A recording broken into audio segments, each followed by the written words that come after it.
रहो काम कम ए डार्ली भोरे भोरे आज कैले ही फोन एते जरूरी रहो काम कम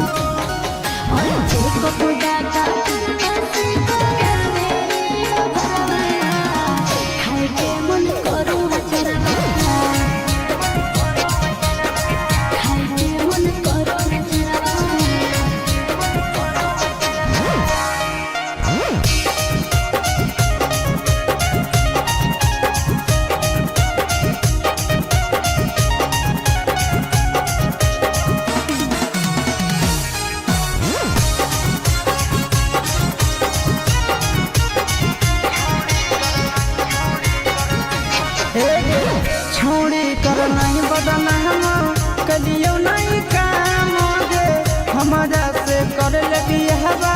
लगबो ही ले जाम गे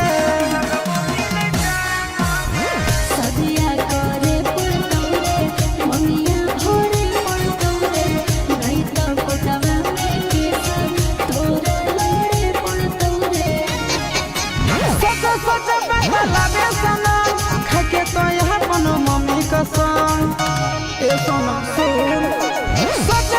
बदला बे सनम खाके तो यहाँ पनो मम्मी कसम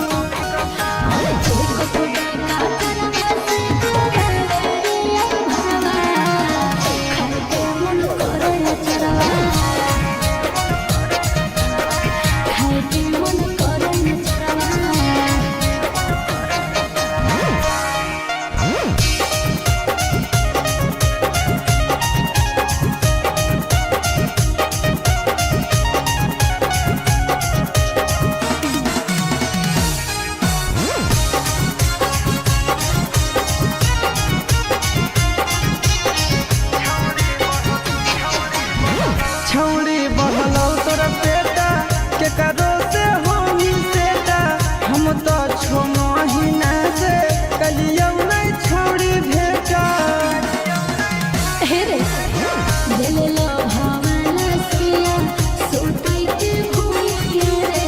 अब दाते काहे लगो हो ले जाए में जमुइया रे आगे मजा ले हो तो चिंटू राजा काहे आसुसवा के देही सजा बोल गे आगे मजा ले हो तो चिंटू